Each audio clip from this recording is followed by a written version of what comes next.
It's always a lot of fun to see what's possible with low-power chipsets, and one that has certainly made its rounds last year in tons of devices was Intel's N-series line of processors, and specifically the N100, which has kind of become a standard for ultra-power efficient and budget mini PCs, laptops, and beyond. Well, Intel is back with their N-series lineup, and this one kind of rolled out in a quiet fashion, since this new lineup of the N-series is not based on new architecture and is actually a refresh known as Twin Lake. And for this video, we will be looking at the N150, but very importantly, the variant that is equipped with DDR5 memory. And let's see if we can squeeze a bit more out of this Alder Lake refresh and check out native PC gaming as well as emulation with Intel's N150. So please join me, Rob the Retro Tech Dad, as we explore Intel's Twin Lake N150 and find out if this lake is worth swimming in.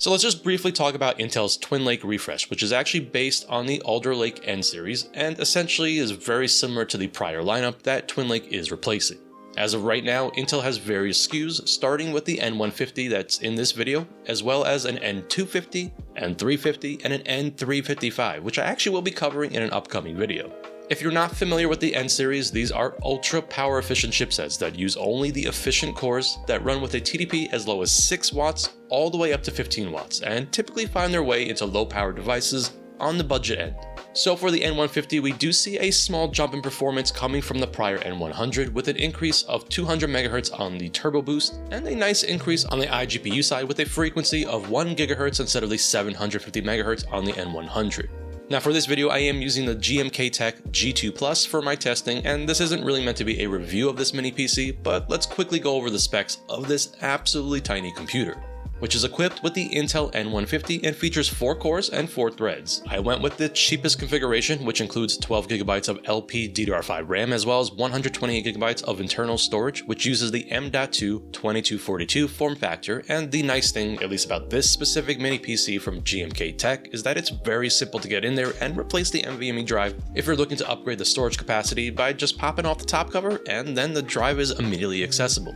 And I actually have been using this mini PC for a few weeks now, and I just love the form factor and the tiny footprint, and these mini PCs are pretty awesome as long as you keep your expectations in check. And for around the $150 price point, they make great media center PCs, emulation boxes, and just basic computers if you need one for a spare room and whatnot. The GMKTec G2 Plus in particular is pretty nice since you can utilize the top end of performance for the N150 and set it to use up to the 15-watt TDP in the BIOS, which is awesome to see. Now this is critical for these N150 mini PCs, since for the best performance, if you are planning on purchasing an Intel N150 mini PC, I definitely recommend making sure the model that you're going for is utilizing DDR5 RAM. Now when the first mini PCs were dropping with that N150, I was pretty excited to check it out, and I actually bought a different computer than the one I'm testing with here. At the time, I wasn't paying close enough attention and didn't realize that the original PC that I bought from a different brand had DDR4 instead of DDR5, which seems was the case for a lot of these earlier mini PCs that shipped with the N150. Now the issue with this is that at the price points they are selling the DDR4 units, you might as well go for the DDR5 PC since they are essentially available at the same price points. And so this is just a public service announcement to make sure that if you are looking to buy an N150 mini PC, that it does in fact have DDR5 RAM for the best performance possible. And for a quick idea of the differences between a DDR4 N150 and my unit here with a DDR5 RAM, let's just quickly look at the numbers before we dive into PC gaming and emulation. Now with the Geekbench 6 benchmark, you can see that my GMKTec G2 Plus with the DDR5 RAM and the 15-watt high performance mode scored 3,147 for the multi-core score and 1,047 for the single-core score. Now compared to my friend Band's Ace Magic Vista V1, who did an awesome write-up about that mini PC, which has an N150 but with DDR4 RAM, and that scored 2,870 for the multi-core score and 1,048 for the single-core score. So we do get a slight improvement on that multi-core score, which translates to about 10%.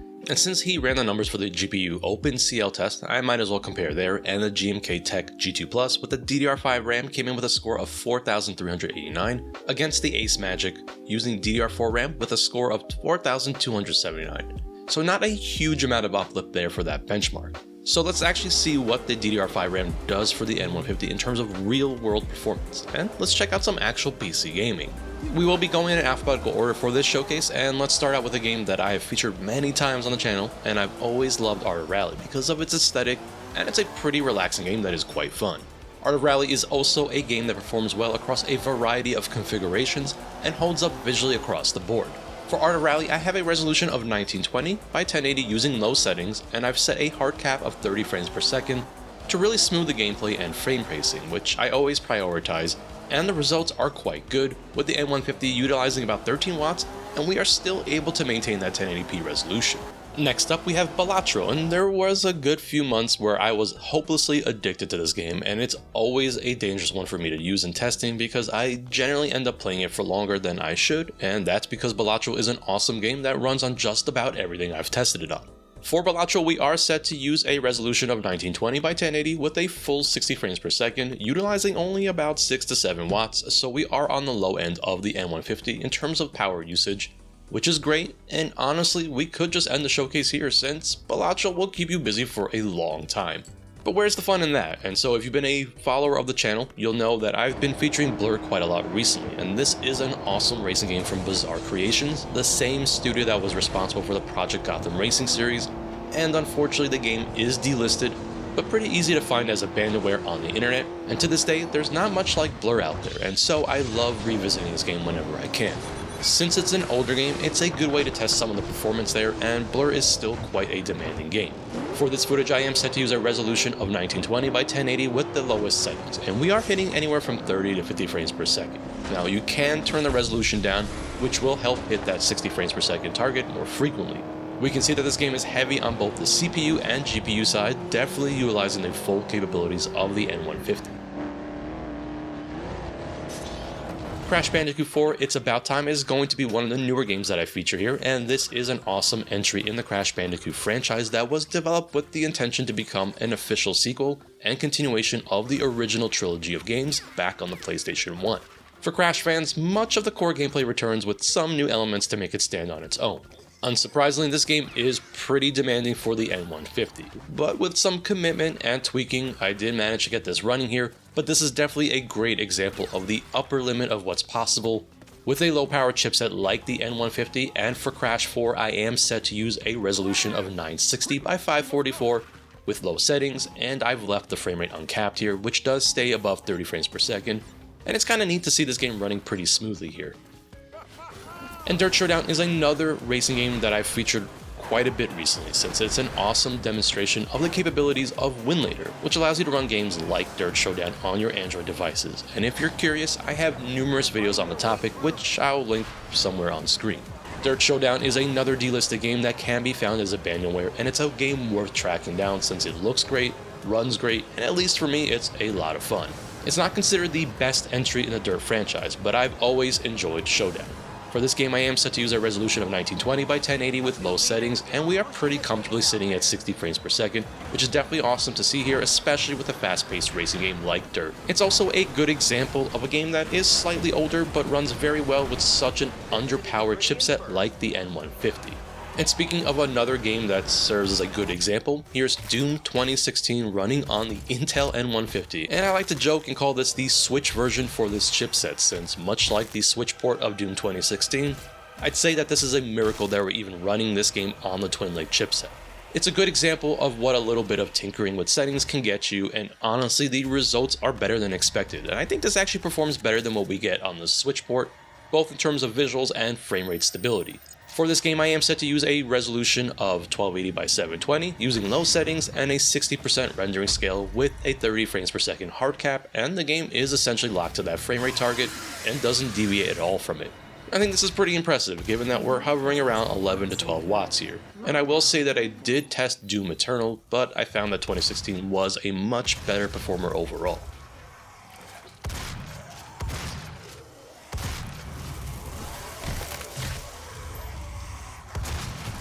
Fortnite is up next, and this is one I like to test given its popularity, and I was actually genuinely curious to see if the N150 could handle something like Fortnite, even at its lowest settings. For this game, I am set to use a resolution of 1920 by 1080 with a 60% rendering resolution, the performance rendering option, and a 30 frames per second cap, and this game is very much CPU bound, constantly staying at almost 100% utilization, and we are making full use of the available power with the chipset hitting nearly 15 watts. We are definitely pushing the N150 to the max here with this game, and even with these settings, which does make the game playable, I'd say this is probably one of the worst performing ones in this showcase.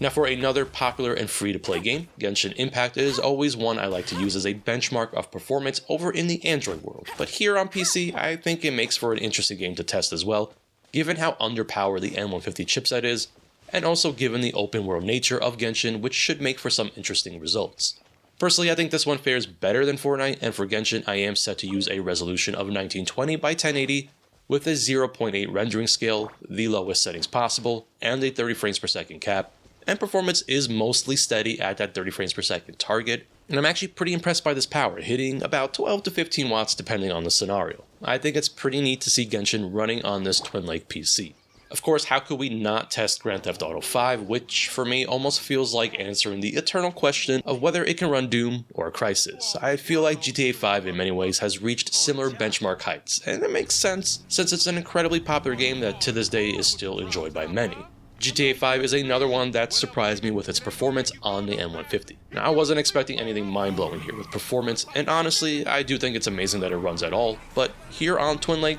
I have the game set to use a resolution of 1600 by 900 using the lowest settings, and a 30 frames per second lock, which definitely helps smooth out the frame rate and overall performance. It's pretty obvious that even with these settings, we are pushing the N150 to its absolute limits with pretty much that full 15 watts, as well as a 100% CPU utilization, but this is pretty impressive performance from this budget chipset and very playable with these settings.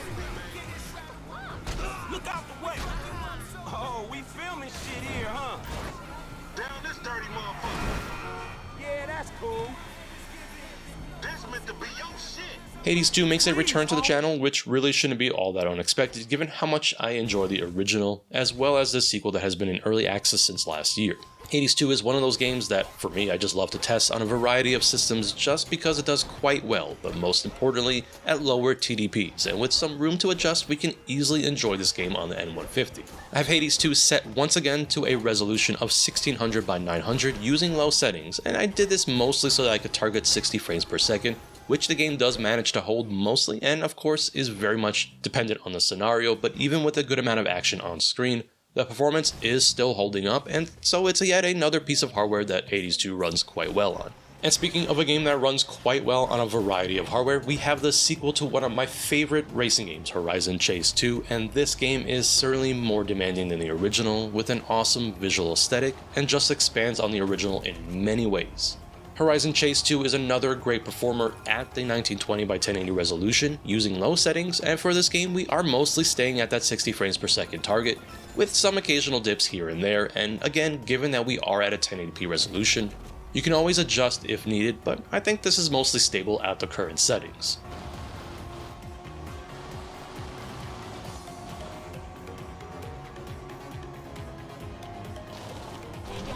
Katamari Reroll is the remaster of the original Katamari that was originally released back in 2004, and it always brings me so much joy anytime I can play some Katamari because of the hilarious premise, great soundtrack, and the remaster specifically is a game that of course is readily available but runs quite well across a variety of hardware. For Katamari Reroll, I am set to use a resolution of 1920 by 1080, and this game mostly stays in the 50s, with it hitting that 60 frames per second target, mostly depending on the scene, and I think for a game like Katamari, the performance here is decent.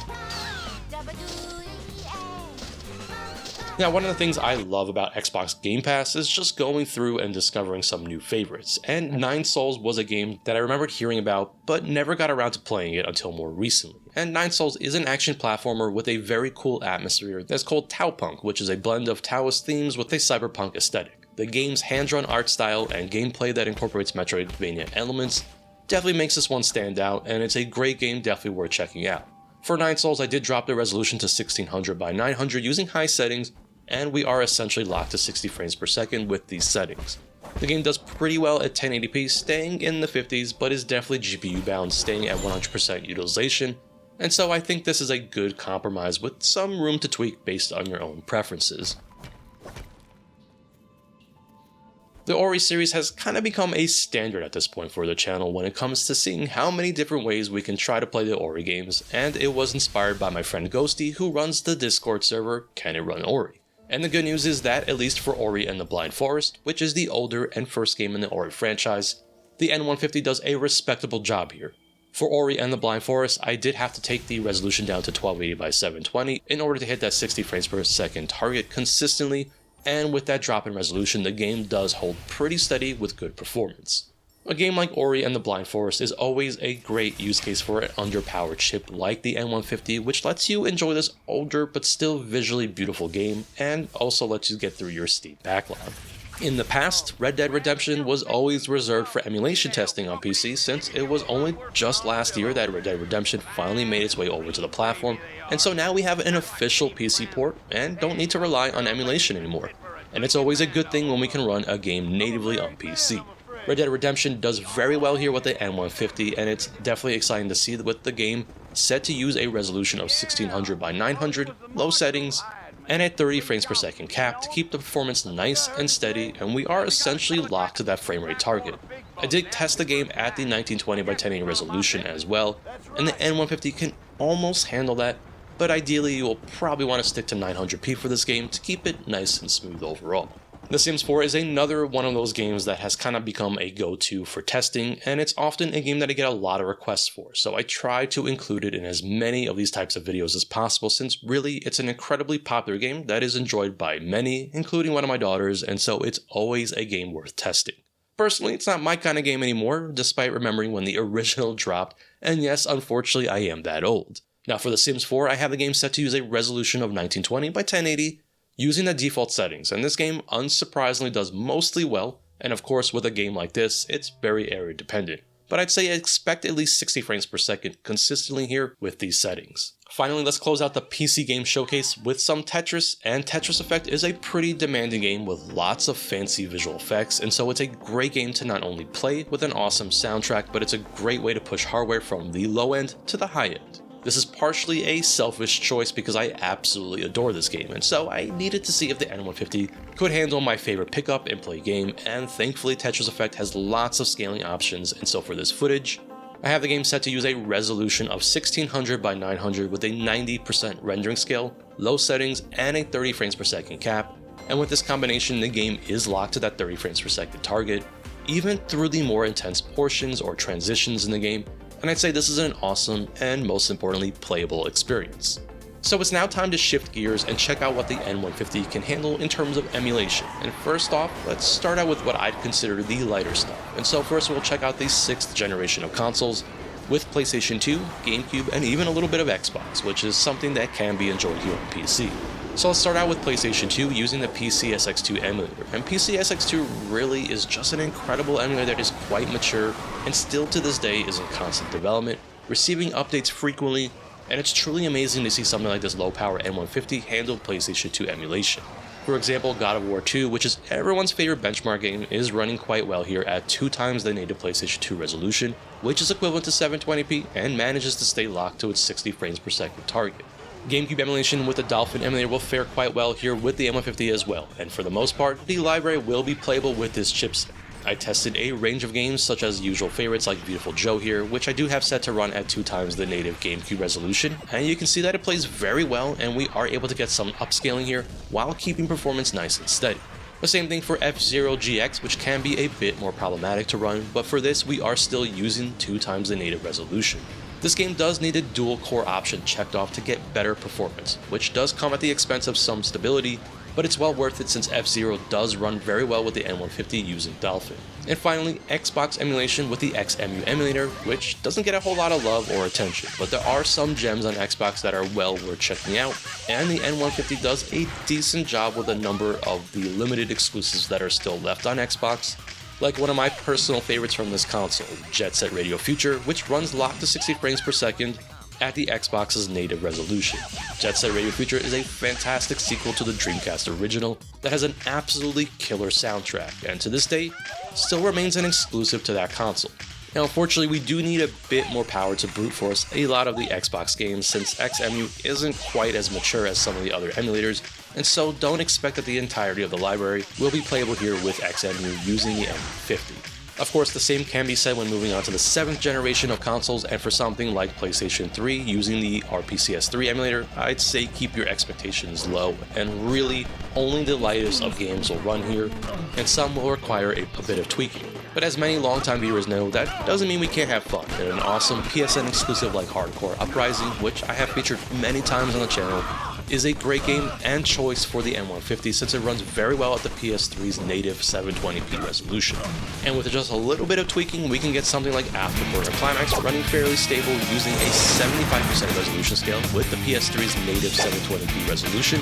which is great since this is an awesome PSN title like Hardcore Uprising that is fast and frantic and a great modern take on the Afterburner franchise. And finally, I always have to test one of my favorites from the PlayStation Network, Resogun, which comes to us from Housemarque, the same studio responsible for Returnal. Resogun is definitely going to be a bit more demanding compared to the other two games featured, and I'd say that this is the absolute limit of what's possible. And again, in general, lighter PSN style games will fare pretty well with the low power of the N150. For Resogun, I am set to use a 50% render scale, which seems to help the game hold steady for that 30 frames per second target. And one last console that I wanted to check out was some Nintendo Switch emulation using the latest version of the Citron emulator. Switch emulation actually fared a lot better than I was expecting here with the N150, and I was able to get quite a number of great games running. I wanted to use this as an opportunity to focus in on some games that don't have PC versions and are not just Nintendo games. One gem that comes to mind is 13 Sentinels,